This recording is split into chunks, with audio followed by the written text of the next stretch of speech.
Olá! Hoje à noite, vamos explorar um tema que é ao mesmo tempo cativante e sinceramente tocante: a vida dos filhos de Maria Antonieta. Imagine só, nascer em uma das famílias reais mais icônicas da história, crescer no palácio mais luxuoso da Europa e, em seguida, presenciar a desintegração de todo o seu mundo. Essa foi a realidade dessas crianças, e suas histórias são verdadeiramente fascinantes. E se você está gostando do que ouve, ficaria muito grato por um like ou por você se inscrever no canal. Estou ansioso para saber de onde vocês estão assistindo. Deixe um comentário com sua localização e a hora local. É incrível pensar em quantas pessoas estão se acomodando para ouvir estas histórias ao redor do planeta. Agora, encontre um lugar confortável, respire fundo e deixe seu corpo relaxar no que quer que esteja deitado. Vamos voltar para a França do século XVIII. E acredite, você vai realmente agradecer por esse colchão quando tudo isso terminar. Parabéns! Você acaba de despertar no Palácio de Versalhes, em 1778. Seus olhos se abrem para uma luz estranha e cintilante. Demora um momento até você perceber que não está no seu quarto. O teto acima é imensamente alto, adornado com pinturas de deuses gregos flutuando entre nuvens. As paredes estão forradas com damasco de seda em um azul suave que reflete a luz de inúmeras velas em castiçais dourados. Você repousa sobre um colchão de penas, apoiado por uma estrutura de madeira, mas aqui não há espuma de memória, apenas camadas de lã e crina de cavalo sob as penas, um pouco irregular em alguns pontos. Os lençóis são de linho macio, lavados com água de lavanda, mas não se comparam aos de alta contagem de fios que você conhece. O dossel pesado de brocado acima da cama retém um pouco do calor, mas o ambiente é frio, mesmo com o fogo crepitando na lareira de mármore do outro lado do quarto. Então, você sente um aroma curioso no ar, uma combinação intrigante: a cera das velas, a fumaça da madeira e algo mais. Um odor corporal? Sim, mesmo em um palácio, o banho diário ainda não é um costume comum. Há também um leve perfume no ar, quase enjoativo, tentando esconder os outros cheiros. E de algum lugar distante, o aroma de pão assando chega até você. Seus ouvidos captam os sons da manhã em Versalhes. Do lado de fora, os pássaros cantam nos jardins impecáveis. Dentro, o suave farfalhar da seda dos servos em movimento. O eco distante de passos sobre o mármore. Alguém rindo em um cômodo ao longe. Fora das janelas, o som dos cascos dos cavalos ecoa sobre os paralelepípedos, enquanto os primeiros visitantes começam a chegar ao palácio. Bem-vindo à corte mais extravagante da Europa, lar do rei Luís XVI e sua esposa, a famosa Maria Antonieta. Um lugar repleto de beleza deslumbrante, política acirrada e imensa riqueza. Apesar dos penicos escondidos em armários ornamentados por todo o palácio. Sim, o encanamento interno ainda é um sonho distante. É nesse cenário que os filhos de Maria Antonieta vieram ao mundo. Mas antes de explorarmos suas histórias, precisamos voltar um pouco e entender quem era a mãe deles. A trajetória de Maria Antonieta começa muito antes de suas crianças chegarem. Ela nasceu em Viena, Áustria, no dia 2 de novembro de 1755. E não era uma simples garota austríaca. Ela era uma arquiduquesa, a 15ª filha da imperatriz Maria Teresa e do imperador do Sacro Império Romano Francisco I. Desde os primeiros dias de vida, Maria Antonieta já era uma peça-chave no tabuleiro político. Aos 14 anos, e pense bem nisso, apenas 14, ela foi enviada à França para se casar com o futuro rei Luís, como parte de uma aliança política entre a Áustria e a França. Conseguiria imaginar ser mandada para um país desconhecido durante a adolescência, tendo que se adaptar aos costumes locais, aprender a língua e, claro, contribuir para gerar um herdeiro que garantisse a aliança? O casamento começou de forma complicada. Luís era tímido desajeitado, e não parecia ter muito interesse em, bem, conhecer melhor sua esposa. Maria Antonieta permaneceu virgem por 7 longos anos após o matrimônio. 7 anos. Imagine a situação. Uma adolescente em um país estranho, casada com um homem que não a tocava, enquanto toda a corte sussurrava sobre a suposta incapacidade dela de gerar um herdeiro. Os rumores estavam a mil. Era como o Twitter francês antes da Revolução, fervilhando com especulações sobre o que ocorria entre o casal real no quarto, ou melhor, a falta de ação. Isso não era um problema trivial. O motivo de Maria ter sido enviada à França era consolidar a aliança através da procriação. Sua mãe enviava cartas frequentemente, basicamente perguntando: "Então, já está grávida?" A pressão era imensa. O que parecia complicar a situação era Luiz. Alguns historiadores acreditam que ele poderia ter uma condição chamada fimose, que tornaria o ato sexual doloroso. Outros sugerem que o problema era psicológico. De qualquer forma, foi apenas após uma conversa franca de seu cunhado sobre a situação que as coisas começaram a mudar. Assim, em dezembro de 1778, após 8 longos anos de casamento, Maria Antonieta deu à luz sua primeira filha, que recebeu o nome de Maria Teresa Charlotte. Agora, vamos falar sobre como era o parto real, que nada tinha a ver com o que conhecemos hoje. Quando Maria Antonieta entrou em trabalho de parto, não foi uma experiência privada, de jeito nenhum. A rainha deu à luz diante de uma plateia, e não eram apenas médicos e enfermeiras. Até 200 pessoas se aglomeraram em seu quarto para testemunhar o momento. Imagine isso por um instante. Você passando por uma dor intensa, vivendo uma das experiências mais vulneráveis da sua vida, enquanto 200 aristocratas apenas observam. Era protocolo real. Era preciso garantir que o bebê era, de fato, o legítimo herdeiro, e não um substituto. O ambiente estava quente, abafado e superlotado. Maria Antonieta chegou a desmaiar em um momento, devido ao calor e à falta de ar. As janelas estavam todas fechadas, pois acreditava-se que o ar fresco era perigoso durante o parto. A pobre mulher ficou em trabalho de parto por 12 horas nessas condições. Se você já deu à luz ou esteve presente em um parto, tente imaginar passar por isso com 200 pessoas olhando para você em um quarto sem ventilação. Quando a pequena Maria finalmente nasceu, houve uma decepção geral por não ser um menino. O reino precisava de um herdeiro masculino, afinal, mas as primeiras palavras de Maria Antonieta, ao saber que tinha dado à luz a uma menina, foram surpreendentemente carinhosas. Pobre menina, você não é o que se desejava, mas não é menos amada por isso. Um filho pertenceria ao Estado. Você será minha. E ela realmente quis dizer isso. De acordo com os relatos, Maria Antonieta era uma mãe dedicada, que amava profundamente seus filhos. Ela quebrou as tradições da realeza ao se envolver ativamente na educação deles, algo incomum para rainhas na sua época.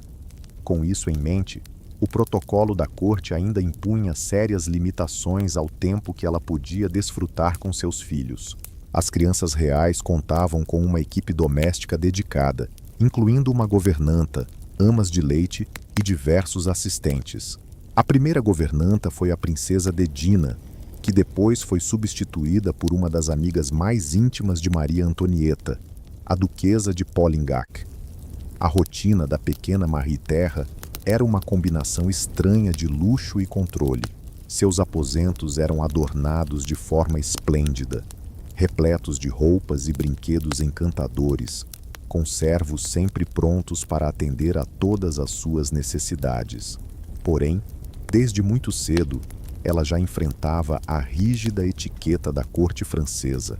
Um dia típico na vida da jovem princesa começava com o vestir-se, um evento quase cerimonial.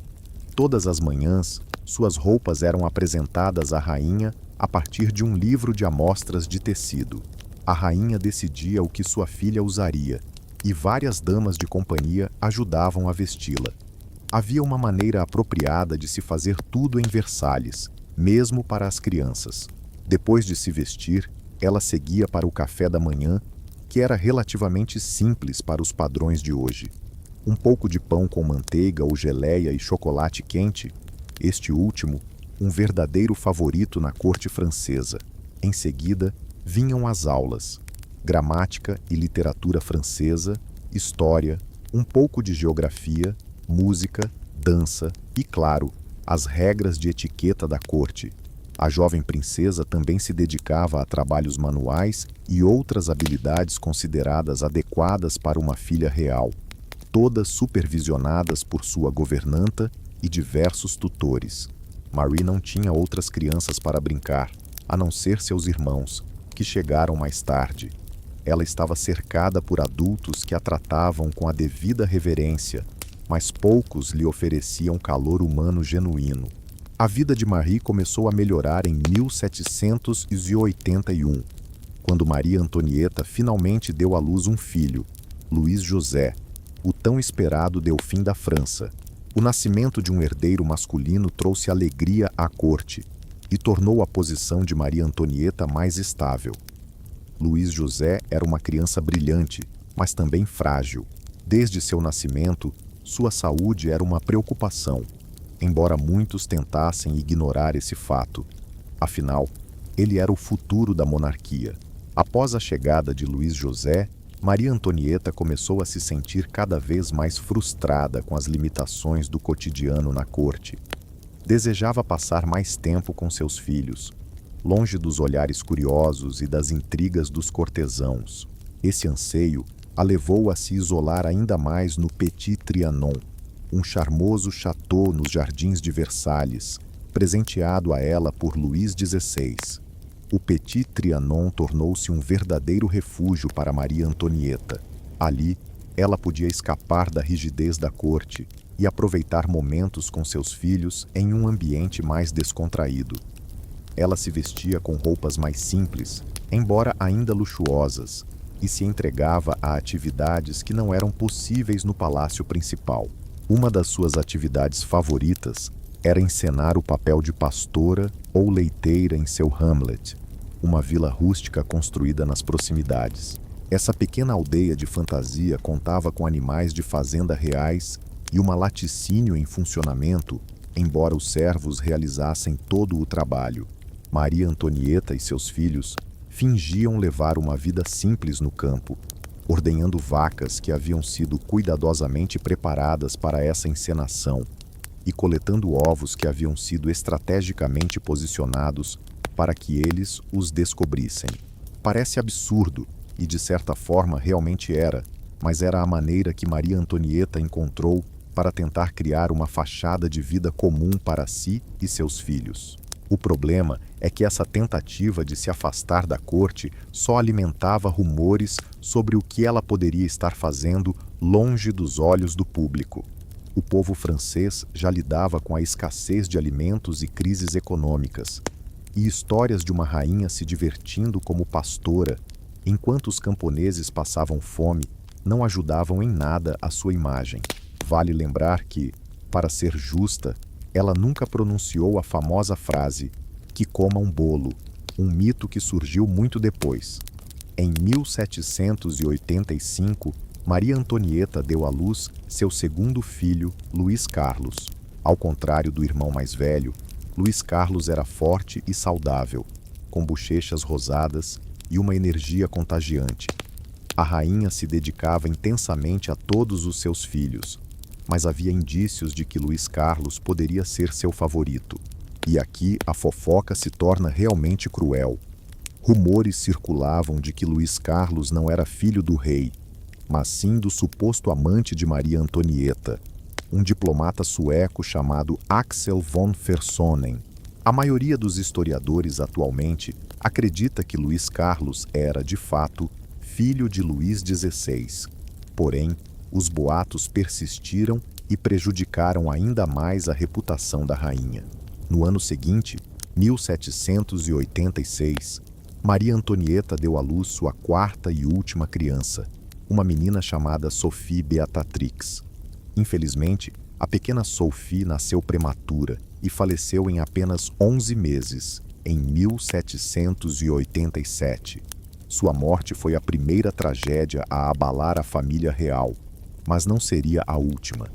Maria Antonieta ficou devastada com a perda de Sophie, e quando alguém tentou consolar a rainha dizendo que a menina era muito jovem para ter formado um forte laço com ela, Maria Antonieta respondeu: "Não esqueça que ela teria sido minha amiga."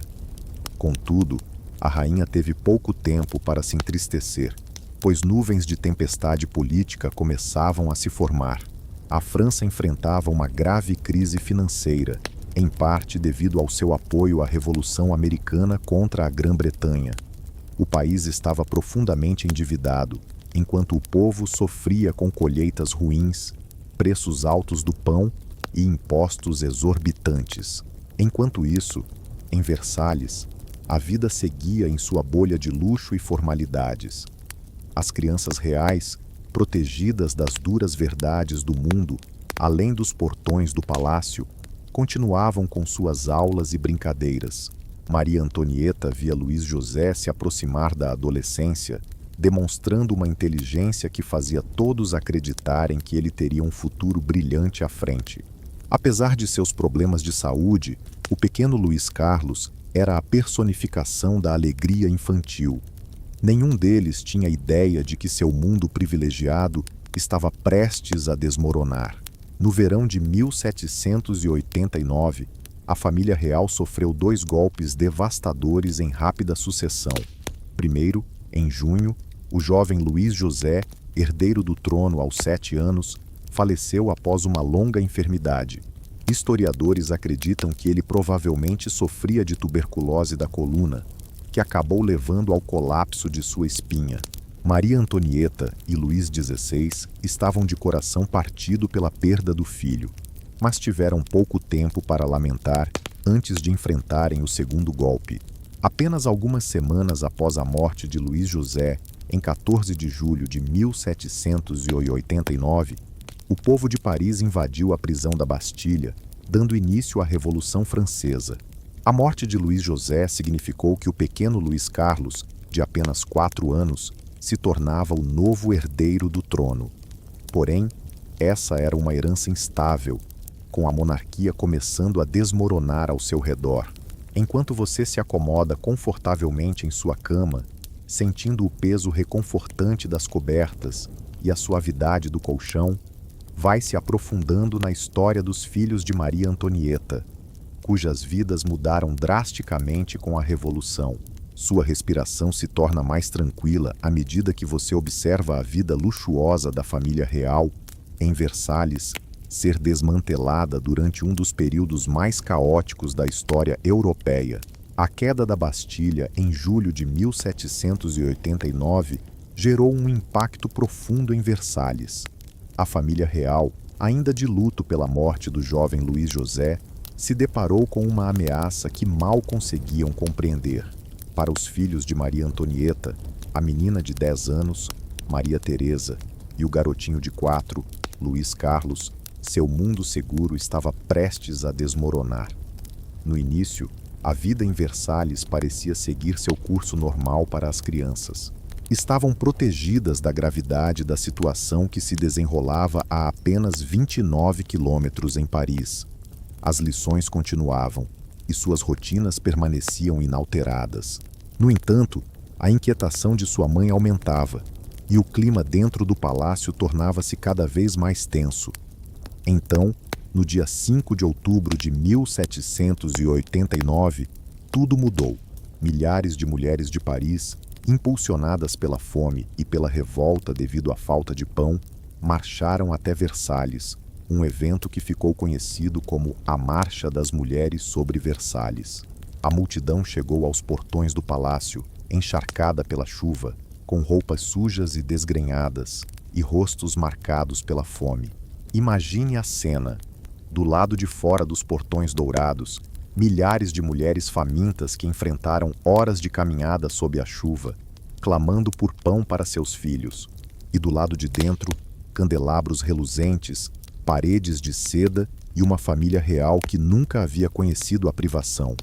A situação se intensificou rapidamente. A multidão invadiu o palácio, levando à morte de vários guardas. Um deles correu até o quarto de Maria Antonieta, com sangue escorrendo de suas feridas, para alertá-la. A rainha fugiu em seu roupão de dormir, correndo descalça pelos corredores em direção aos aposentos do rei.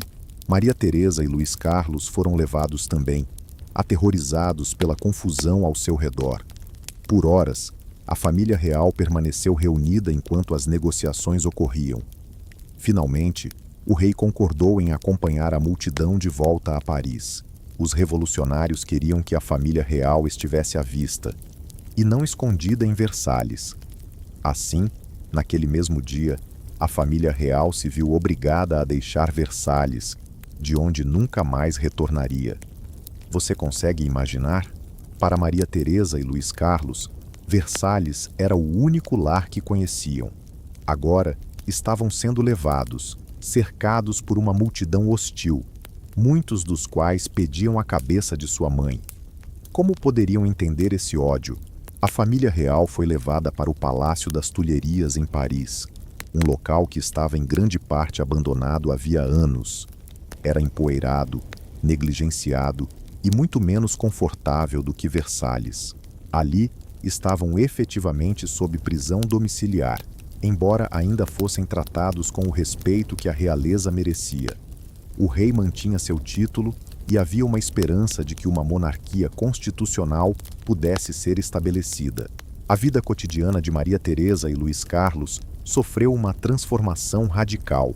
O esplendor de Versalhes havia sido substituído pela austeridade das Tulherias.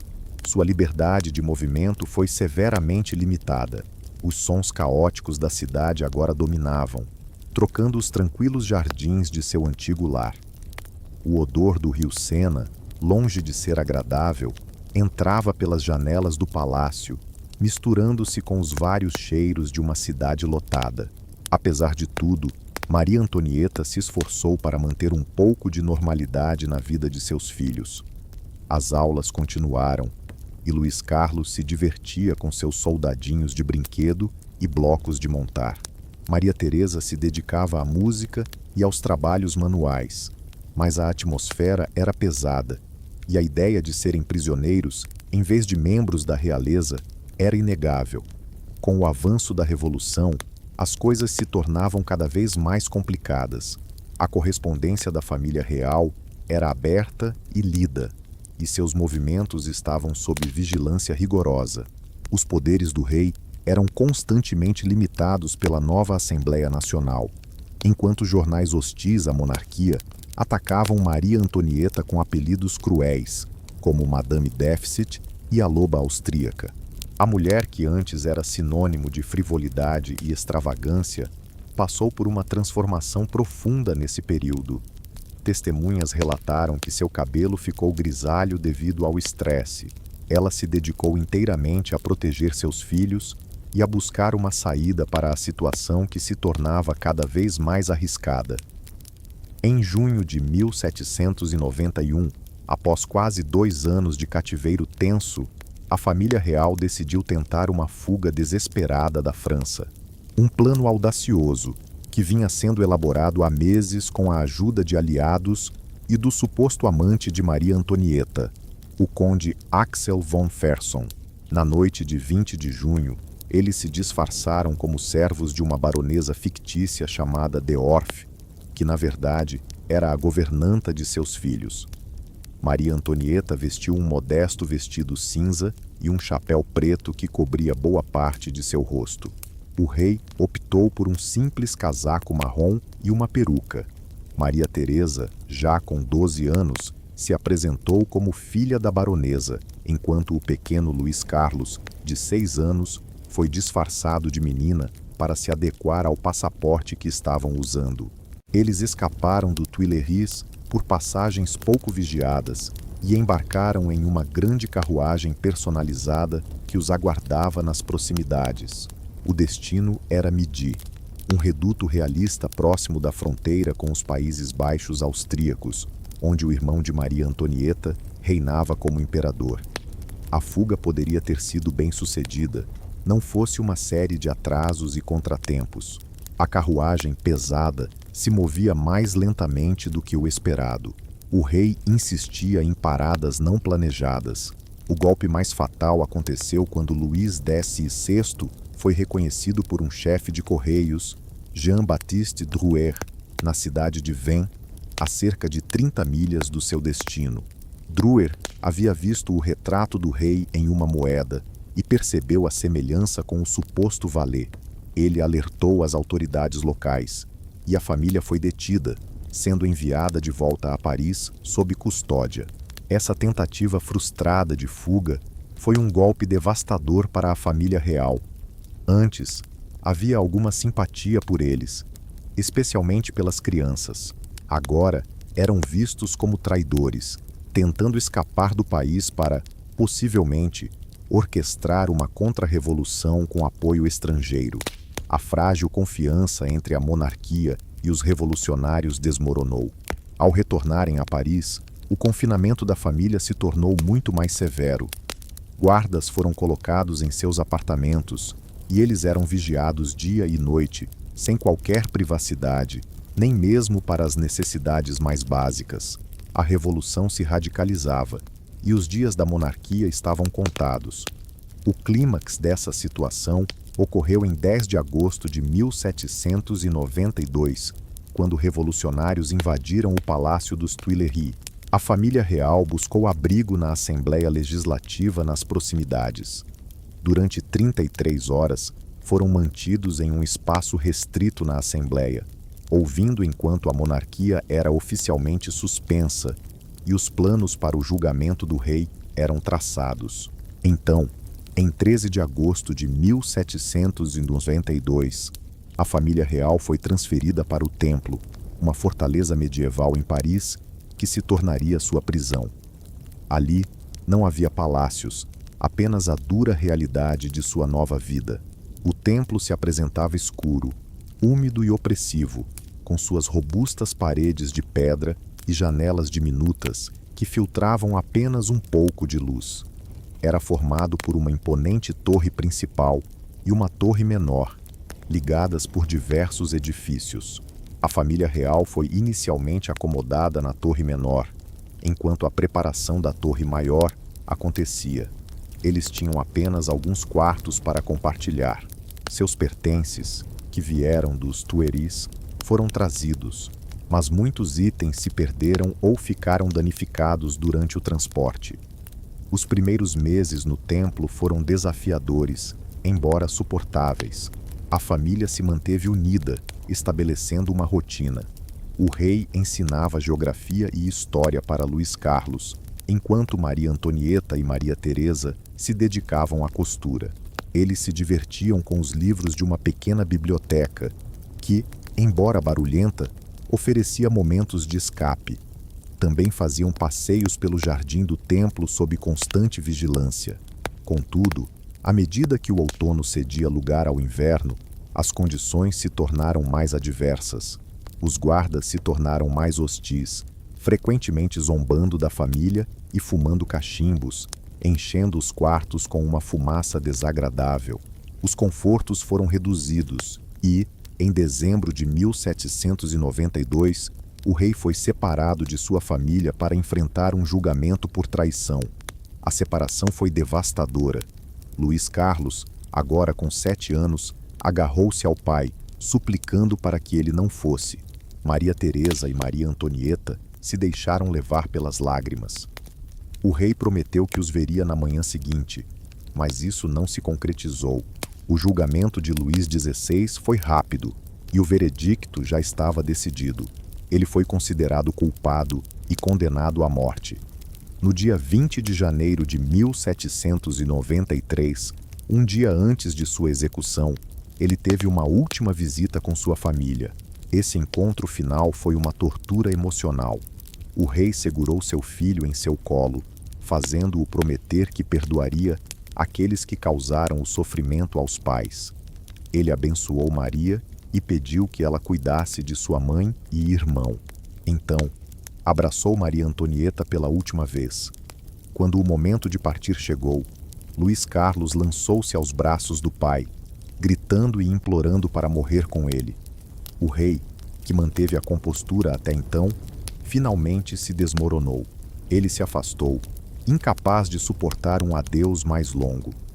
Na manhã seguinte, 21 de janeiro de 1793, Luís XVI foi executado na guilhotina na Praça Revolução, hoje conhecida como Praça da Concórdia.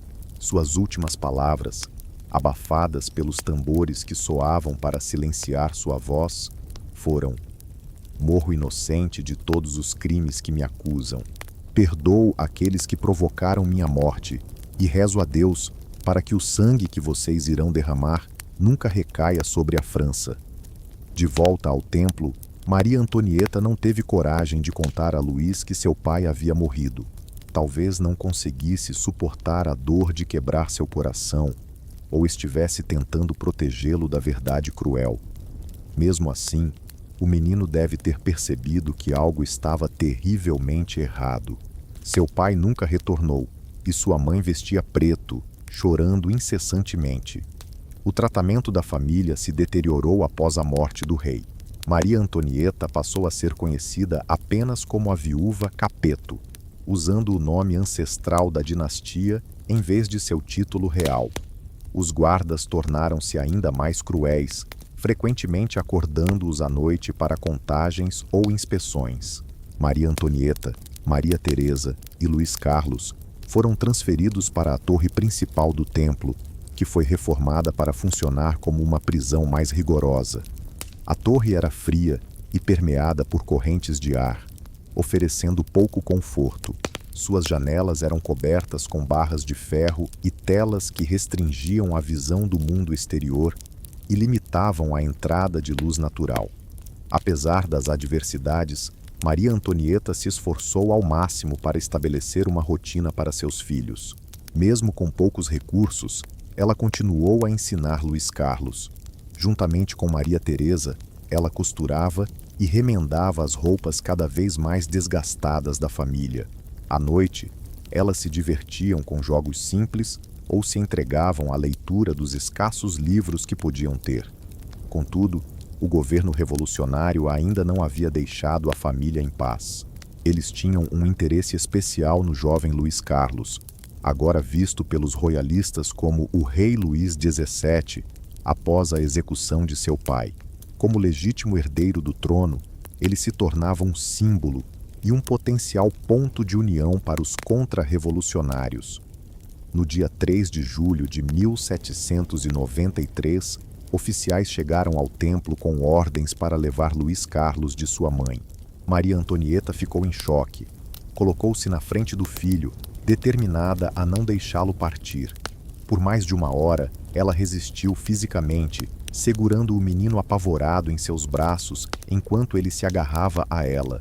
Foi somente quando os oficiais ameaçaram matar tanto Maria Teresa quanto ela própria que Maria Antonieta, relutantemente, soltou seu filho. Luís Carlos, com apenas 8 anos, gritava e chorava enquanto era arrastado, e nunca mais veria a mãe. O garoto foi levado para outra parte da torre do templo, sob os cuidados de Antoine Simon, um sapateiro e revolucionário rigoroso. A missão de Simon era reeducar o ex-príncipe, transformando-o em um bom cidadão republicano. Os métodos que utilizou foram absolutamente cruéis. Acostumado a uma vida de privilégios, Luís Carlos agora enfrentava abusos verbais constantes. Simon impôs a ele o uso de um boné vermelho da liberdade, símbolo da revolução, e o forçou a cantar canções revolucionárias, além de denunciá-los, juntamente com a monarquia. Quando o menino resistia, era severamente punido. De forma horrenda, Simon e sua esposa embriagavam a criança com vinho e a ensinavam palavrões, divertindo-se ao ouvir o ex-príncipe ofender. Eles negligenciavam sua higiene e saúde, deixando-o com roupas sujas e alimentando-o com comida de péssima qualidade. Enquanto isso, Maria Antonieta estava arrasada pela perda de seu filho. Passava horas perto de uma pequena fenda na parede do seu quarto, na esperança de vê-lo quando ele era levado ao jardim para um pouco de ar fresco. Às vezes, conseguia ouvir sua voz embriagada cantando as canções revolucionárias, um som que partia seu coração. Na madrugada de 2 de agosto de 1793, Maria Antonieta foi acordada e informada de que deveria se preparar para partir. Ela seria transferida para a prisão da concierge, aguardando seu próprio julgamento. Teve apenas um breve momento para se despedir de Maria Teresa, que agora estava sozinha com sua tia, a rainha Luís XVI Mizitsky Elizabeth. Com 14 anos, Maria Teresa já compreendia a gravidade da situação, mas se sentia impotente para agir.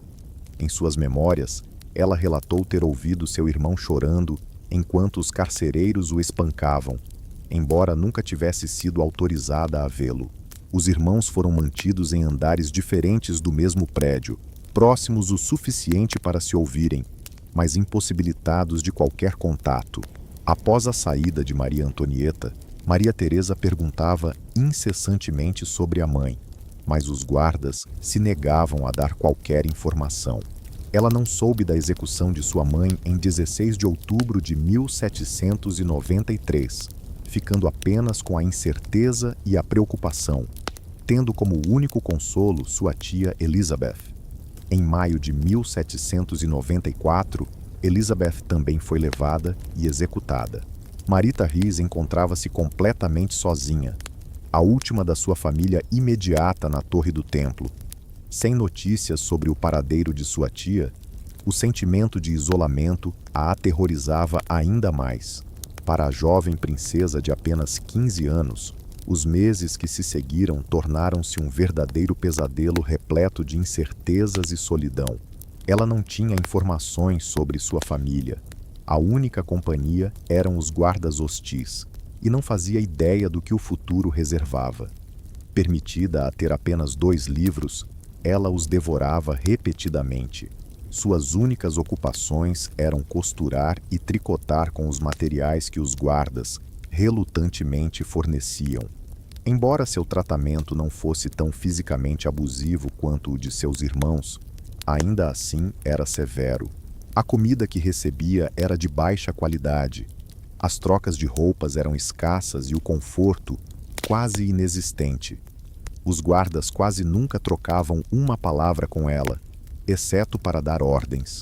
Mais tarde, ela registrou que a falta de interação humana foi um dos aspectos mais desafiadores de sua prisão.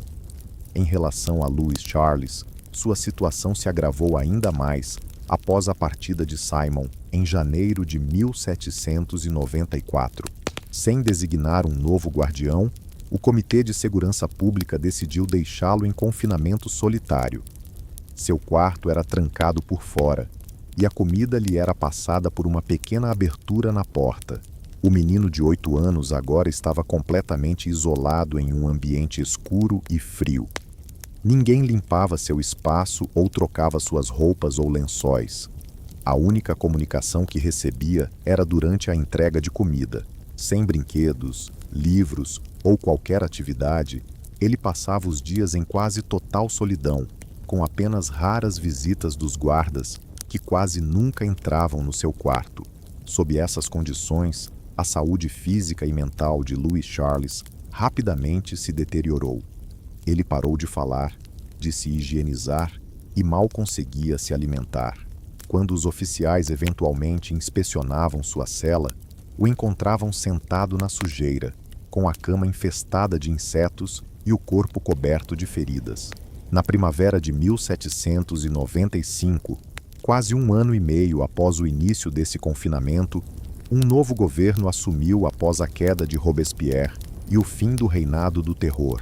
O diretório, menos radical que seu antecessor, enviou um médico, Philippe Jean Pelatin, para examinar Louis Charles. O Dr. Pelatin ficou horrorizado com o que encontrou. O príncipe, antes tão bonito e cheio de vida, tornara-se irreconhecível. Com apenas 10 anos, ele tinha o tamanho de uma criança de 5 ou 6, com o corpo atrofiado pela desnutrição. Seu rosto e corpo estavam repletos de feridas e cicatrizes, com articulações inchadas e uma barriga distendida, sinais claros de desnutrição severa. O mais alarmante era sua reação quase nula à presença do médico, evidenciando um trauma psicológico profundo. Apesar dos esforços do Dr. Pelatan para melhorar seus cuidados, já era tarde demais. Em 8 de junho de 1795, Louis Charles faleceu, provavelmente em decorrência de tuberculose agravada pela desnutrição e negligência. Ele contava apenas com 10 anos. Agora você se movimenta um pouco em sua cama, buscando uma posição mais confortável. Seus ombros relaxam, aliviando a tensão que você nem sabia que estava acumulando. À medida que você se acomoda mais, o peso do cobertor traz uma sensação reconfortante enquanto continuamos a história de Marita, a única criança sobrevivente de Maria Antonieta, que permanecia sozinha em sua cela, sem saber que agora era a última, membro restante de sua família. Maria Teresa também se encontrava isolada em sua cela na Torre do Templo, sem qualquer noção do destino de seu irmão. Com apenas 16 anos, ela não fazia ideia de que era a única sobrevivente de sua família imediata. Os guardas mantinham todas as informações longe dela, mergulhando-a em um cruel limbo de incerteza e esperança. O verão de 1795 se arrastava para a jovem princesa. Cada dia se misturava ao anterior, em um ritmo monótono de isolamento. Ela despertava em sua cama simples, o colchão de palha farfalhando sob seu peso. O calor escaldante da estação tornava seu pequeno quarto quase insuportável, com apenas uma janela estreita, permitindo a entrada de uma luz fraca e pouco ar fresco. As paredes de pedra ao seu redor retinham o calor, como se estivesse dentro de um forno. Suas roupas, que antes eram elegantes, agora pareciam desgastadas e esfarrapadas, o tecido fino se deteriorando com as lavagens constantes. Seu cabelo, que antes era cuidadosamente arrumado por damas de companhia, agora exigia que ela mesma encontrasse um jeito de cuidar, sem espelho e com poucos acessórios. Os sons de sua prisão tornaram-se uma trilha sonora familiar em seus dias. O pesado pisar das botas dos guardas no corredor externo, o tilintar das chaves, os gritos distantes da rua que se estendia além das muralhas da fortaleza, os sinos das igrejas de Paris marcando as horas, lembrando-a de um mundo que seguia adiante sem ela. Suas refeições eram simples e frequentemente pouco apetitosas. Pão, uma sopa rala, às vezes um pouco de carne ou queijo, muito distante dos elaborados banquetes que conhecera em Versalhes, onde mais de 20 pratos podiam ser servidos em uma única refeição. Ela comia sozinha, utilizando utensílios rudimentares, sem qualquer semelhança com o serviço de ouro ou prata que fazia parte de sua vida anterior. Para ocupar o tempo, Marita Ray relia seus 2 livros incessantemente, textos devocionais que lhe ofereciam algum consolo. Ela costurava e tricotava, consertando suas roupas com os escassos materiais que lhe eram fornecidos. Escrevia em seu diário sempre que havia papel disponível, registrando seus pensamentos e memórias na tentativa de preservar sua sanidade diante da imensa solidão. Às vezes, se colocava na ponta dos pés na janela, tentando vislumbrar o céu ou a rua abaixo. Ela ouvia as vozes das pessoas que seguiam com suas vidas, vendedores anunciando suas mercadorias, crianças brincando. Deve ter sido ao mesmo tempo reconfortante e doloroso perceber que a vida normal continuava além de suas paredes. À noite, ela se deitava em sua cama, ouvindo os sons da velha torre se acomodando ao seu redor. Os meses de verão traziam tempestades que iluminavam seu quarto com breves relâmpagos, seguidos pelo baixo rugido que fazia tremer as antigas pedras. Durante aquelas tempestades, sozinha na escuridão, ela se perguntava se sua família ainda estava viva, esperava por um resgate, ou já começava a aceitar que seu isolamento era permanente. Enquanto Marie Ruiz suportava seu confinamento solitário, mudanças políticas estavam ocorrendo na França. O período de terror havia chegado ao fim com a queda de Robespierre em julho de 1794. O novo governo, o Diretório, apresentava uma postura mais moderada em comparação aos anteriores. À medida que o fervor revolucionário diminuía, as percepções sobre o último membro da família real começaram a se transformar. François, um antigo servo da corte, havia estado discretamente lutando pela liberdade de Marie-Thérèse. Ele encontrou apoio em Paul Barras, um influente membro do Diretório. Barras visitou a prisão e ficou chocado com as condições em que a jovem princesa era mantida. Enquanto isso, do outro lado da Europa, os parentes de Marie-Thérèse também se mobilizavam por sua libertação. A família de sua mãe, os Habsburgo-austríacos, estava em negociações com o governo francês. Seu tio, o imperador Francisco II, desejava que sua sobrinha fosse enviada para Viena.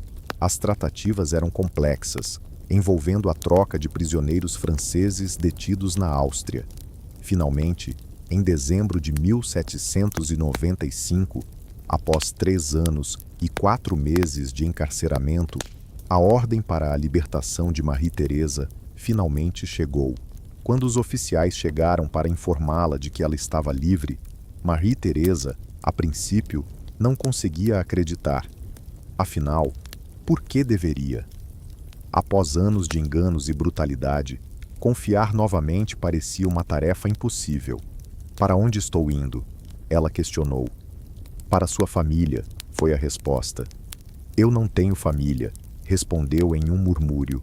Somente nesse momento, enquanto arrumavam sua partida, Marie-Thérèse descobriu a verdade sobre o destino de sua mãe, pai, tia e irmão.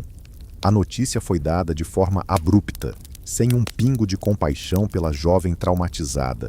Imagine a dor de descobrir que todos que você amava tinham morrido enquanto você estava isolada, aguardando uma reunião que nunca aconteceu. Marita Ray não derramou lágrimas. Anos de prisão a ensinaram a esconder seus sentimentos, mas aqueles que a observavam descreveram uma expressão de choque e sofrimento tão intensa que causava mais impacto do que qualquer lágrima.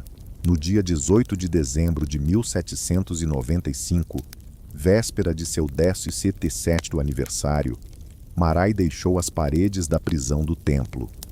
Ao sair para aquela noite de inverno, foi agraciada com a visão das estrelas pela primeira vez em anos. O ar gélido deve ter sido um choque para seus pulmões, após tanto tempo confinada em sua cela.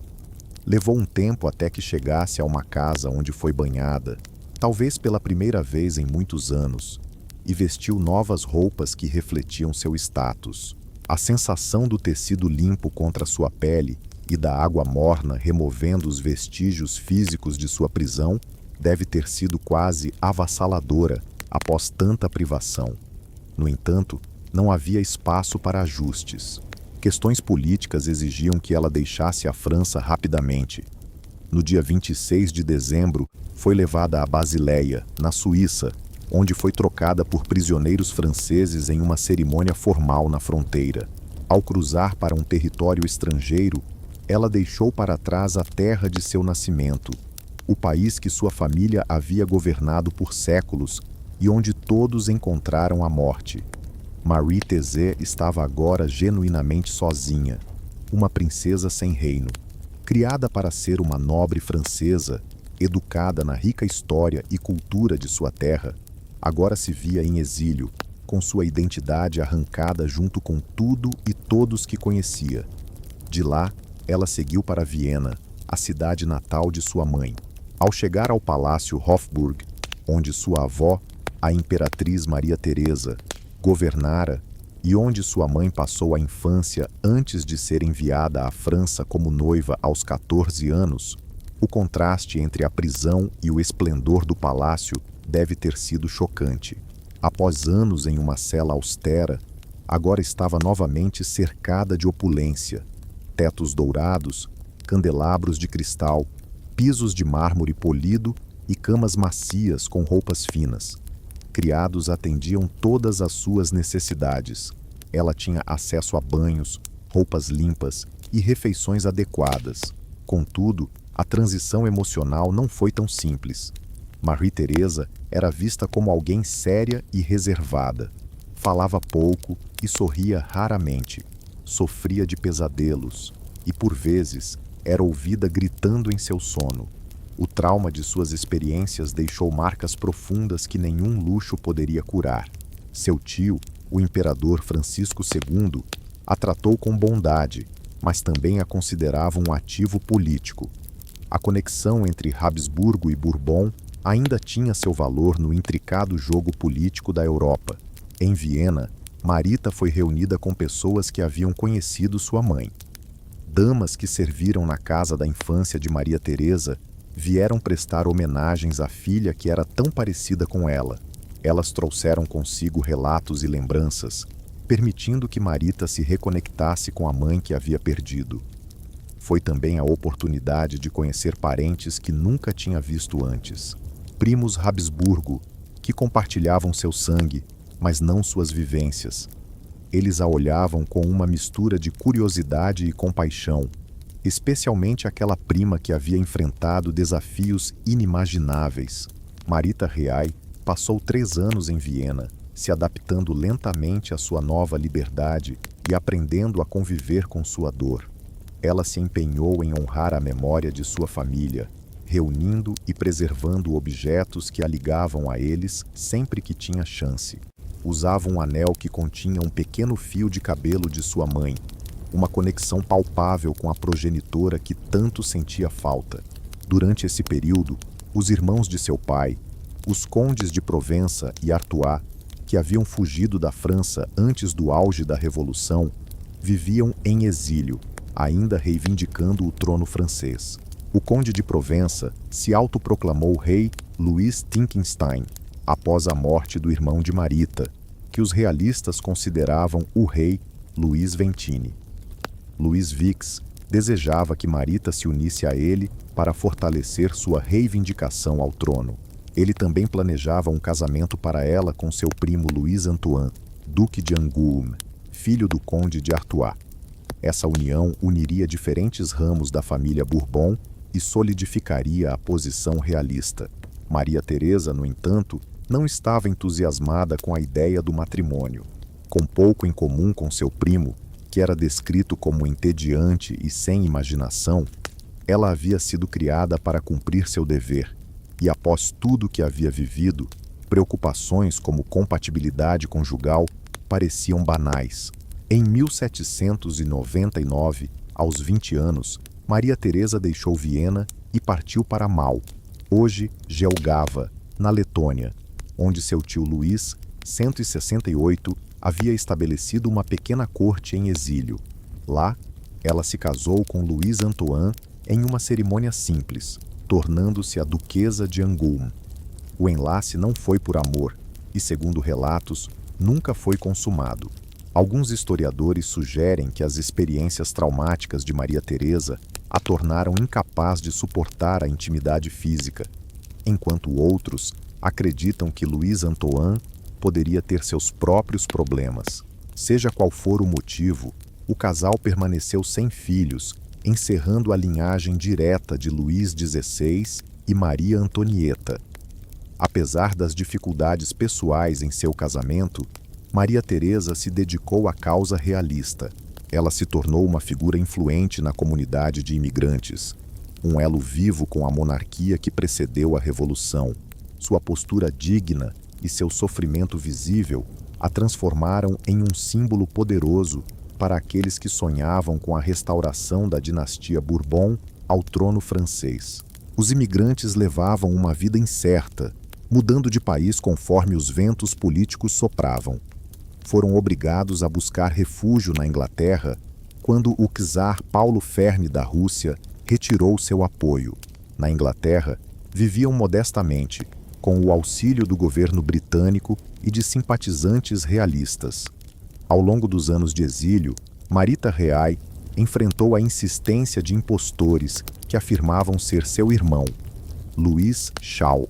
Mais de 100 homens apareceram, alegando ser o duque perdido que de algum modo havia escapado da prisão. O mais persistente desses candidatos foi Karl Wilhelm Neunorth, um relojoeiro alemão que, até sua morte, insistiu que era Luís XVII. Ele escrevia para Maria Teresa, implorando para que ela o reconhecesse como seu irmão.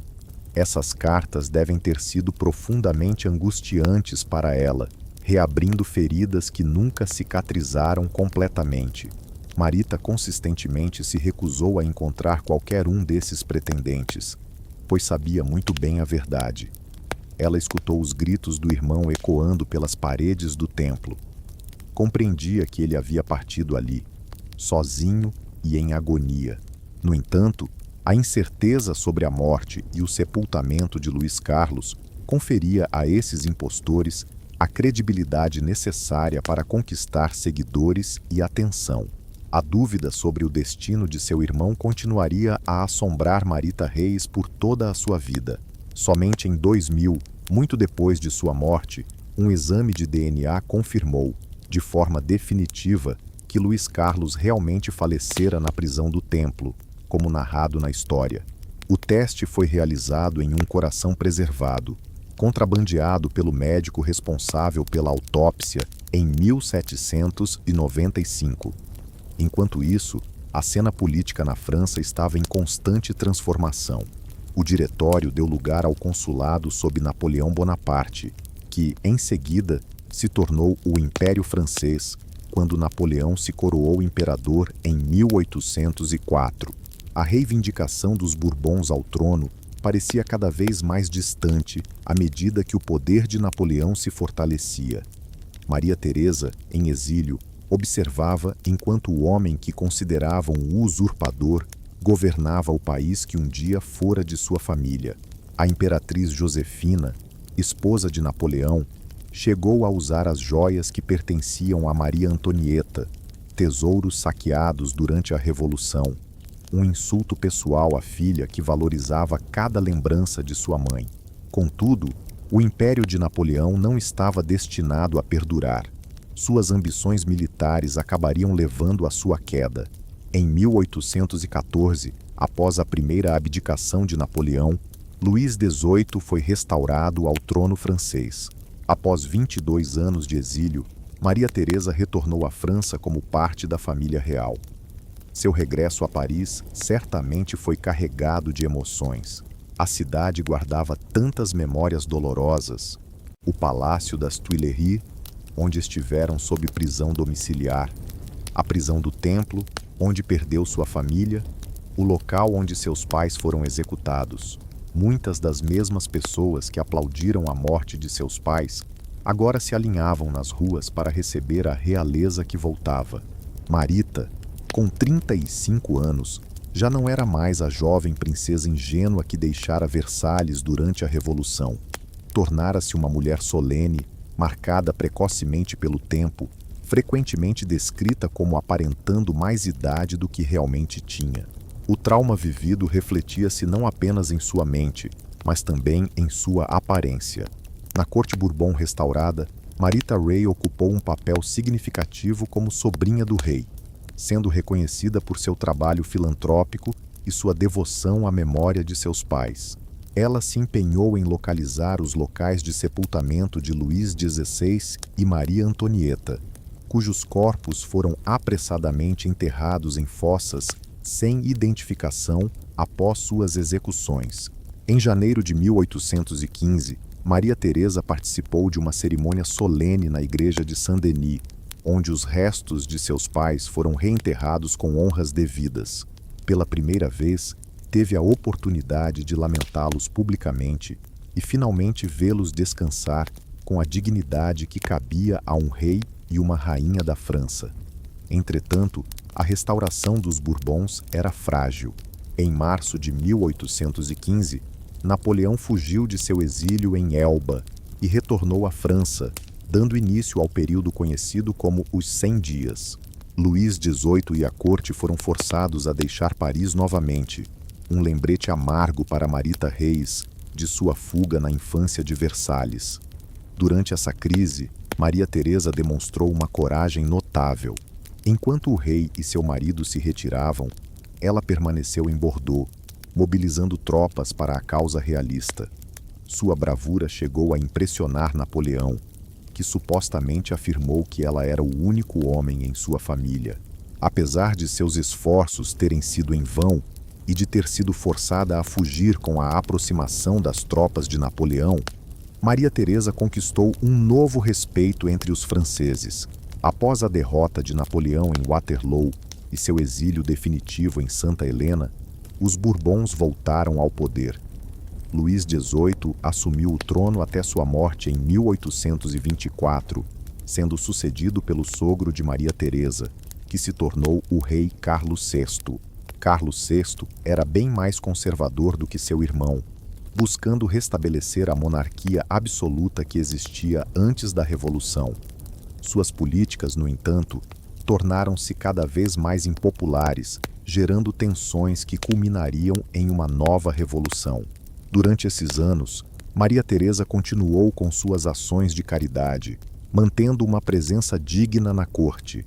Ela se dedicou especialmente a apoiar os órfãos dos soldados que morreram em defesa da França, talvez vendo neles um reflexo de sua própria perda na infância. Respirando lenta e profundamente, você se acomoda ainda mais no seu colchão. Seus músculos relaxam enquanto você escuta, e seus olhos pesam de maneira agradável, acompanhando a trajetória de Maria Teresa, de prisioneira a duquesa real. O peso do cobertor é reconfortante, enquanto seguimos nossa exploração sobre os eventos que agitaram a França e mudaram mais uma vez a já turbulenta vida de Maria Teresa. Em julho de 1830, a frágil paz da restauração bourboniana se desfez. O povo de Paris tomou as ruas em revolução, agora contra o cada vez mais impopular Carlos X. Maria Teresa reviveu o pesadelo de sua infância, cercada por multidões enfurecidas em frente ao Palácio Real. Essa revolução, conhecida como a Revolução de Julho, ocorreu de forma muito mais rápida do que a que havia arruinado sua família. Em apenas 3 dias, Carlos X percebeu que sua posição era insustentável e decidiu abdicar em favor de seu jovem neto, Henrique, Duque de Bordeaux, na esperança de salvar a monarquia. Em 2 de agosto de 1830, Carlos X assinou sua abdicação. De acordo com o protocolo, isso fez de seu filho, Luís Antônio, marido de Maria Teresa, o novo rei. Inicialmente, Luís Antônio relutou em abrir mão de seus direitos, mas, diante da dura realidade e da pressão de seu pai, acabou concordando. Aqui há uma curiosa nota de rodapé na história. Tecnicamente, durante os cerca de 20 minutos entre a abdicação de Carlos X e a renúncia de Luís Antônio, Maria Teresa foi rainha da França. A menina que havia perdido tudo para a Revolução, por um breve instante, alcançou a posição que sua mãe ocupava. Mas essa coroa era vazia.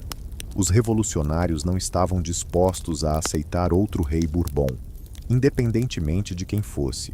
Em vez disso, ofereceram o trono a Luís Filipe, Duque de Orleans, de um ramo diferente da família real. Luís Filipe aceitou, passando a ser não o rei da França, mas o rei dos franceses, um monarca constitucional em vez de absoluto. Pela segunda vez em sua vida, Maria Teresa foi obrigada a viver em exílio. A família real se retirou primeiramente para a Inglaterra e, em seguida, estabeleceu-se em Praga, na atual República Tcheca. Carlos X faleceu em 1836 e Luís Antônio em 1844, deixando Maria Teresa viúva. Ela adotou o título de Condessa de Mars e viveu com tranquilidade, dedicada a obras de caridade e à sua fé. Nos últimos anos de sua vida, Maria Teresa foi descrita como solene e digna, mas com ocasionais lampejos da altivez que caracterizavam sua mãe. Quando Maria Teresa completou 40 anos, seus cabelos se tornaram completamente brancos. Os visitantes frequentemente a comparavam a Maria Antonieta, embora sem a famosa beleza e o carisma de sua mãe. O sofrimento e as tragédias que enfrentou estavam visivelmente marcados em seu rosto. Apesar das dores pessoais, Maria Teresa exibia uma força de caráter admirável. Jamais reclamou de seu destino, embora falasse com frequência sobre sua família e se dedicava incansavelmente a manter viva a memória deles. Reuniu tudo o que conseguiu: cartas, fotografias, objetos pessoais, criando um santuário íntimo para honrar os pais e irmãos que perdera. Sua relação com o jovem Henri, Duque de Bordeaux e mais tarde conhecido como Conde de Chambord, era especialmente significativa para ela. Sendo neto de Carlos X, ele era o legítimo herdeiro do trono francês. Maria Teresa assumiu um papel materno em sua vida, guiando sua educação e transmitindo os valores da dinastia Bourbon. Talvez nesse papel tenha encontrado um pouco de consolo pela ausência de filhos e pela perda de seu irmão. Em 1851, enquanto residia no Império Austro-Húngaro, Maria Teresa contraiu pneumonia. No dia 19 de outubro do mesmo ano, faleceu no castelo de Frosdorf, perto de Viena. Tinha 72 anos, a mesma idade que sua mãe teria alcançado se estivesse viva. Maria Teresa foi sepultada na cripta do mosteiro franciscano em Nova Gorica, na atual Eslovênia, ao lado de outros membros da família Bourbon exilada. Sua lápide traz a simples inscrição: fiel a Luís XVI, e Dom Maria Antonieta, filha de Luís XVI e Maria Antonieta. Após todas as suas lutas e títulos, essa era a essência que a definia. Com a morte de Maria Teresa, a linhagem direta de Luís XVI e Maria Antonieta chegou ao fim. A garotinha que despertou com os gritos de uma multidão furiosa em Versalhes, que ouviu seu irmão chamando por socorro através das paredes da prisão e que saiu da cativeiro apenas para descobrir que toda a sua família havia perecido, finalmente encontrou a paz. Mas e seu irmão, Luís Carlos? O que realmente aconteceu com o menino que morreu sozinho naquela torre? Por séculos, o destino de Luís Carlos, o príncipe perdido, permaneceu como um dos mais intrigantes mistérios da história. O segredo sobre sua morte e sepultamento, combinado com os tempos conturbados, gerou um terreno fértil para dúvidas e teorias da conspiração. O registro oficial indica que Luís Carlos morreu de tuberculose na prisão do Templo em 8 de junho de 1795, aos 10 anos. O Dr. Pelatin realizou uma autópsia e, em um ato clandestino, removeu o coração do menino, escondendo-o em seu lenço. Seu intuito era preservar essa relíquia real até que pudesse receber a devida homenagem. Contudo, a história do coração é quase tão estranha quanto as narrativas dos supostos sobreviventes. O doutor Pelatin guardou o coração em um frasco de cristal cheio de álcool na sua biblioteca. Temendo ser descoberto com a relíquia, ele confiou-a a um amigo para que a mantivesse em segurança. Ao longo das décadas, o coração passou por diversas mãos. Em um certo momento, foi supostamente jogado fora pela empregada do filho do Dr. Pelatin, que pensou se tratar de um pedaço de carne estragada. O filho encontrou o coração no lixo e o salvou. Mais tarde, a relíquia foi apresentada à restaurada monarquia Bourbon, mas nunca foi oficialmente reconhecida ou enterrada junto a Luís XVI e Maria Antonieta. Durante a Revolução de 1830, o coração foi cruelmente pisoteado quando uma multidão invadiu o palácio do arcebispo, onde estava guardado. Novamente, foi salvo e protegido por aqueles que eram fiéis à família real. Por quase 2 gerações, esse pequeno órgão, ressecado e do tamanho de uma noz, passou de um guardião a outro, tornando-se um sombrio símbolo do sofrimento de uma criança. Enquanto isso, surgiam pretendentes a cada momento. Entre 1816 e 1850, mais de 100 homens diferentes alegaram ser Luís XVII, o príncipe que havia escapado. Alguns eram evidentes fraudes, sem se dar ao trabalho de aprender francês ou saber detalhes básicos sobre a família real. Outros, no entanto, eram mais convincentes, trazendo histórias elaboradas de resgates secretos e anos de vida nas sombras. O mais persistente deles foi Carl Wilhelm Neunorth, um relojoeiro alemão que surgiu em Berlim em 1810 com uma afirmação surpreendente. Segundo Neunorth, ele teria sido contrabandeado para fora do templo em uma cesta de lavanderia, enquanto uma criança doente ocupava seu lugar. Essa criança que ele afirmava ter morrido em 1795. Neunorth demonstrou um conhecimento impressionante sobre Versalhes e a realeza, embora historiadores mais tarde revelassem que muitas dessas informações estavam acessíveis em memórias publicadas. Ele insistiu em escrever para Marie Thésée, pedindo que ela o reconhecesse como seu irmão, mas ela nunca se dispôs a encontrá-lo ou a responder suas cartas. Apesar da recusa de Marie-Thérèse, Neunorth conseguiu reunir um grupo de fiéis. Após sua morte em 1845, sua lápide em Delft, na Holanda, foi gravada com o título de Luís XVII, rei da França e Navarra. Seus descendentes continuaram a usar o sobrenome d'Orbongue e a reivindicar um lugar no trono francês até o século XX.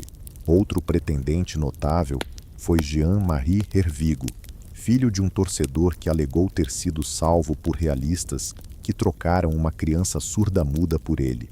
Hervigo foi preso várias vezes por fraudes, mas manteve sua história até falecer na prisão em 1812. Havia também Eli Ausar Williams, um missionário que trabalhava com nativos americanos nos Estados Unidos. Na década de 1840, ele afirmou ter sido levado para a América quando criança e ter descoberto sua verdadeira identidade anos depois. Williams possuía uma cicatriz no rosto, que disse ter adquirido durante um castigo na prisão do templo, e alegava sofrer de amnésia traumática que apagou suas lembranças iniciais. A persistência dessas reivindicações revela o poder da história do príncipe perdido. A ideia de que o inocente menino poderia ter escapado de seus captores, que ele poderia ter sobrevivido para levar uma vida plena em algum lugar além da França, possui um apelo romântico que os fatos não conseguiam facilmente dissipar. Somente em 2000, a ciência moderna trouxe uma resolução ao mistério. Testes de DNA foram realizados no coração preservado, comparando-o com o DNA do cabelo de Maria Antonieta e de descendentes vivos da família Habsburgo. Os resultados confirmaram que o coração realmente pertencia a uma criança de Maria Antonieta. Luís Charles havia falecido naquela cela, como a história já havia registrado. Em 2004, o coração foi finalmente sepultado na Basílica de Saint-Denis, ao lado dos pais de Luís Charles e de outros membros da realeza francesa, trazendo um certo fechamento a uma das tragédias mais tocantes da história. A narrativa sobre os filhos de Maria Antonieta, Marita, Luís José, Luís Charles e Sophie é, no fundo, uma reflexão sobre o custo humano das convulsões políticas. Essas crianças, nascidas em meio a imenso privilégio, mas apanhadas em eventos que não podiam controlar, são um lembrete das vítimas inocentes que toda revolução gera. Luís e José, o primogênito, teve a sorte de escapar dos piores horrores. Ele faleceu de causas naturais antes que a revolução se tornasse violenta, sendo lamentado por pais que ainda gozavam da liberdade e dos meios para chorar sua perda. Sua breve existência foi repleta de amor e conforto, longe dos pesadelos que afetariam seus irmãos. A pequena Sophie também foi poupada da revolução, perdendo a vida na infância, antes da queda da monarquia. Embora sua morte tenha sido uma tragédia para seus pais, especialmente para Maria Antonieta, ao menos ela viveu e morreu em Versalhes, cercada pelo carinho e atenção que lhe eram devidos como princesa da França. Luís e Charles, por outro lado, talvez tenha carregado o fardo mais pesado. Separado da família aos 8 anos, sofreu abusos físicos e psicológicos, foi forçado a delatar sua própria mãe e acabou esquecido em um confinamento solitário. Sua vida foi marcada por uma crueldade que é difícil de imaginar. A sua imagem final, pequeno, doente e sozinho em um quarto escuro, é uma das mais tocantes da história. Apenas Marie-Thésée conseguiu sobreviver até a idade adulta, levando consigo as memórias do que foi e do que se perdeu. Sua vida atravessou a Revolução Francesa, a ascensão e queda de Napoleão, a Restauração Bourbon e a Revolução de Julho, períodos turbulentos da história europeia. Através de todos esses eventos, ela manteve uma dignidade e uma resiliência que conquistaram o respeito tanto de amigos quanto de inimigos. Hoje, os visitantes de Paris podem encontrar memoriais dedicados a essa trágica família. Na Basílica de Saint-Denis, onde a realeza francesa tradicionalmente descansava, placas homenageiam Luís XVI, Maria Antonieta, Luís XVII e Marie-Thérèse, embora seu corpo ainda esteja na Eslovênia. A Capela Expat marca o local onde Luís XVI e Maria Antonieta foram enterrados após suas execuções, servindo como um monumento solene à sua memória. A prisão onde as crianças foram mantidas já não existe. Foi demolida por Napoleão em 1808, na tentativa de apagar esse símbolo doloroso da Revolução. No lugar, agora encontramos a Praça de Temple, um jardim tranquilo no bairro de Marais, em Paris. Em Versalhes, os apartamentos reais foram preservados, permitindo que os visitantes percorram os mesmos espaços onde Maria e Luís Charles brincavam na infância, antes do colapso de seu mundo. O Petit Trianon, o refúgio privado de Maria Antonieta, onde ela esforçava-se para proporcionar aos filhos uma vida normal, também pode ser visitado, com seu charme pastoral, contrastando fortemente com a grandiosidade do palácio principal. Esses espaços nos ajudam a conectar com a realidade humana por trás dos eventos históricos, lembrando-nos que, por trás da política e das lutas pelo poder durante a Revolução Francesa, havia pessoas reais, incluindo crianças cujas vidas foram desfeitas por forças que não podiam controlar. A história dos filhos de Maria Antonieta não é apenas um relato de tragédia real, mas um alerta sobre a vulnerabilidade infantil em tempos de conflito. Nos faz refletir sobre quantas vezes, ao longo da história e ainda hoje, crianças se tornam os danos colaterais nas batalhas adultas por poder e ideologia. Talvez seja por isso que essa história continua a tocar o coração de muitos, mais de 2 séculos depois. Nos rostos preservados em retratos que adornam museus ao redor do mundo, vemos não símbolos da monarquia que os revolucionários queriam destruir, mas apenas crianças, inocentes, vulneráveis e dignas de proteção, independentemente das circunstâncias de seu nascimento. Sua respiração começa a se suavizar, encontrando um ritmo sereno enquanto você se entrega ao conforto. O peso do seu corpo se acomoda de maneira agradável contra o colchão. Você sente os ombros se soltando, afastando-se das orelhas, enquanto a tensão se dissolve. Isso mesmo, assim é, com os músculos relaxando, sua mente se deixa levar pela narrativa, assistindo a história se desenrolar pelos olhos das crianças reais, cujas vidas foram moldadas por forças que estavam além de seu alcance. O legado dos filhos de Maria Antonieta transcende suas breves existências. Sua história foi narrada e recontada através dos séculos, gerando livros, filmes, peças e uma infinidade de especulações. O que poderia ter acontecido? Como teria sido a história se a Revolução não tivesse ocorrido? Se Luís tivesse atingido a maturidade como rei Luís XVI? Se Maria tivesse se casado e tido seus próprios filhos? Essas questões permanecem sem resposta, oferecendo apenas as sombras de narrativas alternativas que nunca se concretizaram. O que sabemos é como suas vidas realmente se desenrolaram. Um começo privilegiado, um meio aterrador e, para 3 dos 4 filhos, um fim trágico e precoce. Nas décadas após a morte de Maria, a França continuou a sua transformação política. A monarquia estabelecida por Luís Filipe após a Revolução de 1830 perdurou até 1848, quando uma nova revolução deu origem à Segunda República. Isso abriu caminho para o Segundo Império, sob Napoleão III, que também caiu após a derrota da França na Guerra Franco-Prussiana de 1870-71. Em meio a todas essas mudanças, a memória das crianças reais sobreviveu, tornando-se parte da rica mitologia da Revolução Francesa.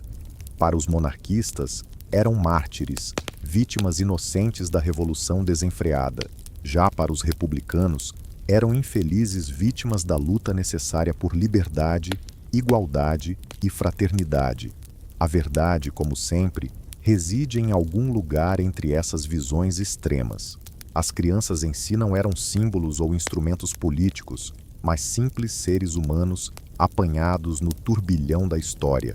O aspecto mais tocante de sua narrativa é a normalidade de muitas de suas experiências, apesar das circunstâncias extraordinárias que viviam. A doença e a morte precoce de Luiz José, tão trágicas, eram comuns em uma época anterior à medicina moderna, quando muitos pais enfrentavam a perda de filhos devido a enfermidades. O nascimento prematuro e a vida efêmera da pequena Sophie espelham a alta mortalidade infantil daquele período. Até mesmo a longevidade de Maria Teresa foi marcada por experiências humanas comuns de luto, adaptação e resiliência. Após superar traumas inimagináveis, ela construiu uma nova vida, encontrando propósito em preservar a memória de sua família e apoiar causas que lhe eram caras. Nos últimos anos, tornou-se conhecida por suas obras de caridade, especialmente em apoio a orfanatos, um eco comovente de sua infância perdida. Somente o destino de Luís Carlos se destaca por sua brutalidade singular. O abuso deliberado de uma criança para fins políticos ultrapassa uma linha que a maioria das sociedades, mesmo em tempos de revolução violenta, considera inaceitável. Seu tratamento na prisão do Templo representa um capítulo sombrio, não só na história da França, mas em toda a narrativa da humanidade e sua capacidade para a crueldade. O mistério que envolve a morte de Luís Carlos e as persistentes alegações de sobreviventes falam a algo profundo na natureza humana. Nossa relutância em aceitar a morte de crianças, nosso desejo de crer em fugas miraculosas e nossa necessidade de histórias que ofereçam finais mais felizes do que a realidade frequentemente proporciona.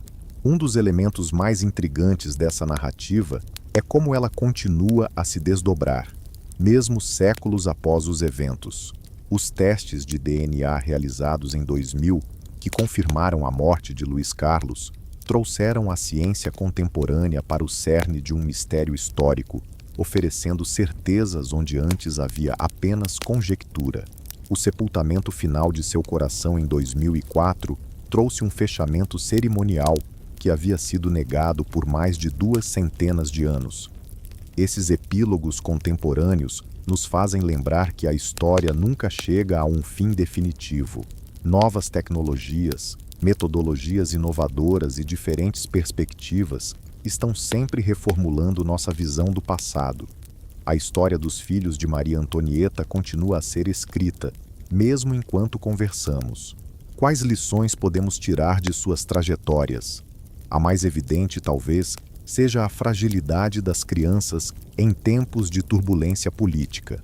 Quando ideologias se confrontam e sociedades se dividem, são muitas vezes as crianças que pagam o preço pelas escolhas dos adultos. Isso se aplicou à França revolucionária e ainda ressoa ao redor do mundo hoje. Outra lição é a resiliência do espírito humano. A capacidade de Maria de reconstruir sua vida após experiências tão traumáticas é um testemunho da força que todos nós possuímos. Embora marcada por suas vivências, ela conseguiu encontrar formas de avançar, de contribuir e de manter sua dignidade diante de perdas e exílio constantes. Também é importante considerar como as narrativas políticas moldam nossa interpretação da história. A história de Maria Antonieta e seus filhos foi contada de maneiras distintas, dependendo de quem a narrava, se eram royalistas ou republicanos, contemporâneos ou historiadores, observadores franceses ou de fora. Essas diversas perspectivas nos lembram da necessidade de analisarmos as narrativas históricas de forma crítica, atentos aos preconceitos e intenções que as permeiam. Para muitos de nós, que habitamos tempos e lugares mais tranquilos, a história deles pode nos despertar um sentimento de gratidão pela paz e segurança que desfrutamos. A maioria de nós nunca enfrentará as grandes convulsões que marcaram as vidas de Maria, Reai e Luís Carlos. A simples liberdade de viver sem o medo de perseguições políticas ou violências revolucionárias é um privilégio negado a muitos ao longo da história, incluindo essas crianças reais. Enquanto você se aconchega, aquecido e seguro em sua cama, reserve um instante para valorizar essa proteção. Sinta o peso do seu cobertor, a suavidade do seu travesseiro, o silêncio do seu quarto.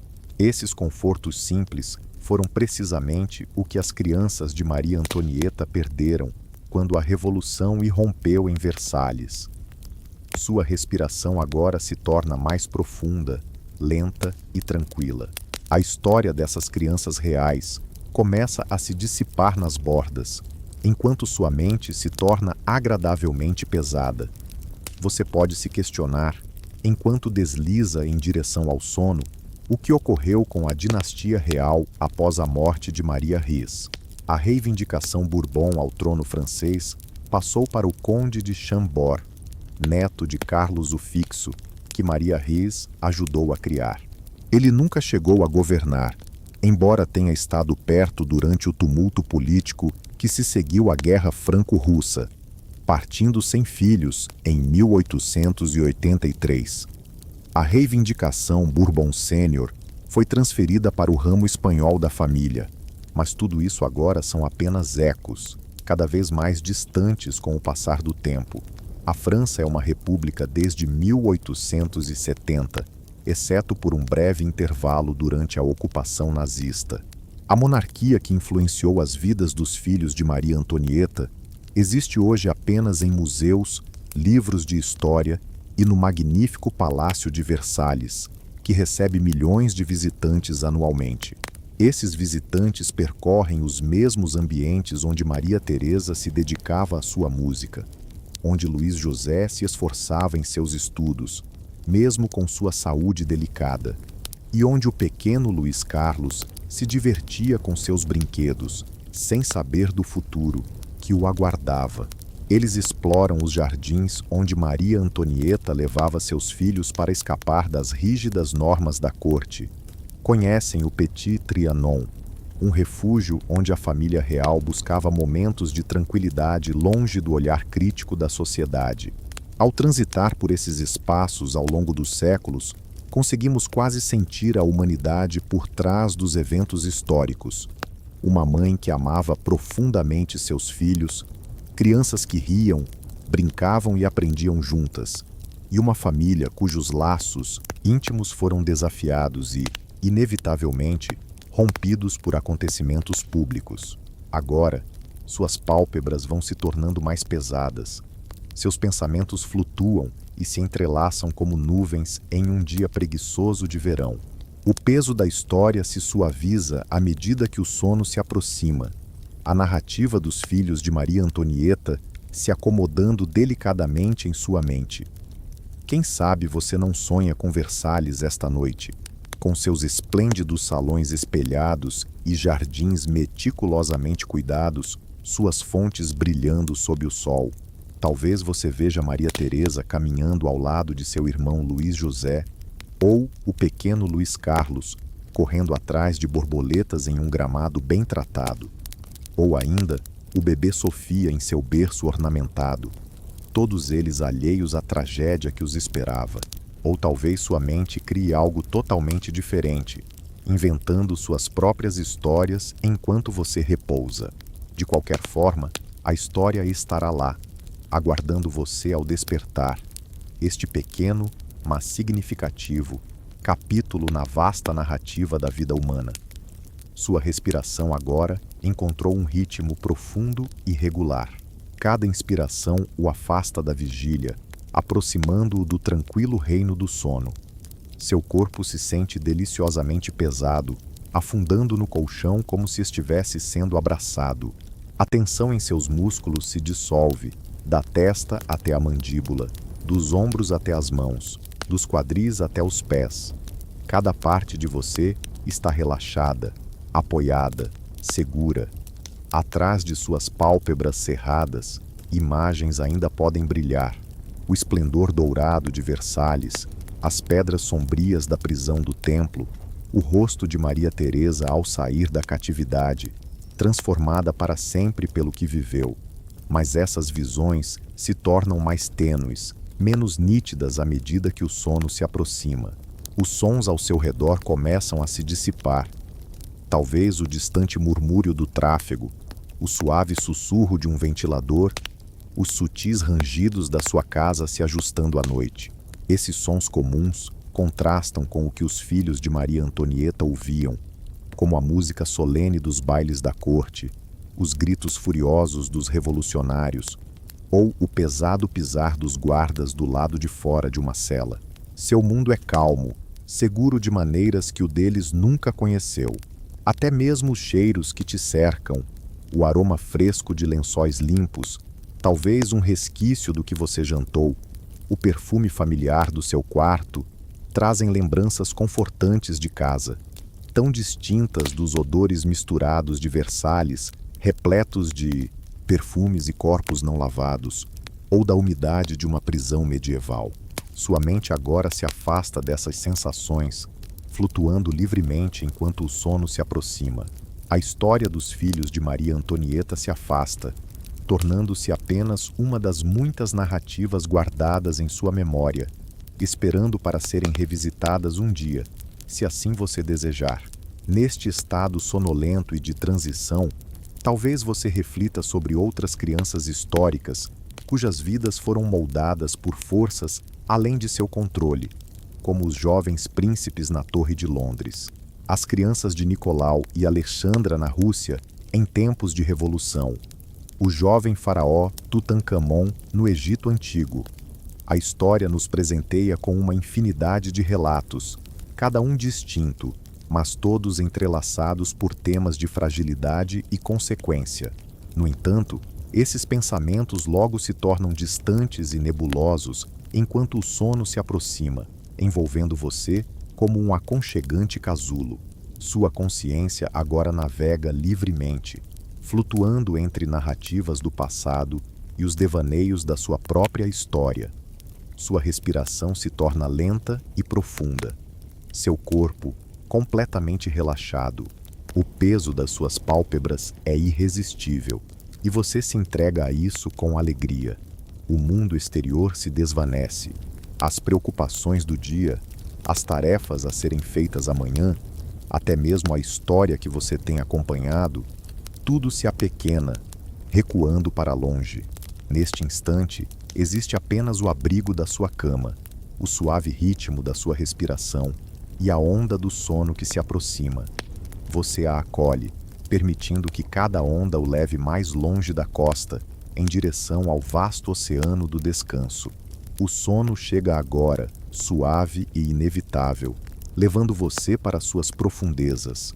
Sua mente se acalma, os pensamentos desaceleram e finalmente se apagam. Sua percepção do mundo exterior desaparece completamente. E enquanto você se entrega aos reinos mais profundos do sono, talvez, em algum lugar nessa paisagem enigmática, você vislumbre 4 crianças brincando nos jardins de Versalhes, intocadas pela revolução, alheias à história, apenas sendo crianças sob o calor do sol em um interminável dia de verão.